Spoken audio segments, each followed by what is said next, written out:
बातमी कलर्स मराठीवरील ढोलकीच्या तालावर ही मालिका प्रेक्षकांना चांगलीच भुरळ पाडते।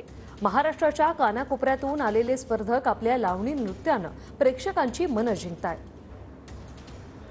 आनंद आहे मी ह्या शोचा भाग आहे कारण की ढोलकीच्या तालावर हा सगळ्यात जास्त पाहिलेला मराठी रियालिटी शो आहे आणि ह्याचा मला खरंच अभिमान वाटतो। नेहमी असं होतं की आपल्याला सिनेमा लक्षात राहतो, डायरेक्टर लक्षात राहतो, ॲक्टर ॲक्ट्रेसेस लक्षात राहतात, गाणी लक्षात राहतात, पण हे गाणं बनवलंय कोणी, ह्याचे म्युझिक कोणी दिलंय हे कधीच लक्षात राहत नाही किंवा मोस्ट ऑफ द टाइम्स लक्षात नसतं।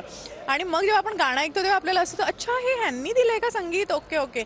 सो मला असं वाटतं अशा म्युझिक डायरेक्टर ज्यांनी एक काळ गाजवलेला आहे त्यांना मानवंदना देण्यासाठी आज हा आमचा प्रयास आहे। ढोलकीच्या तालावर या कार्यक्रमात वेगवेगळे प्रयोग करण्याचा आम्ही प्रयत्न करतोय। मागच्या वेळेला लावणी सम्राज्ञी ज्या होऊन गेल्या अनेक पिढ्यात ज्या अभिनेत्रींनी काम केलं त्यांच्यासाठी मानवंदना म्हणून केला आणि आज विशेष भाग आपण करतोय तो संगीतकार विशेष आणि त्यांना मानवंदना म्हणून आपण आज हा लावणीचा कार्यक्रम किंवा त्यांच्या संगीतावर आधारलेल्या लावण्या आपण सादर करतोय।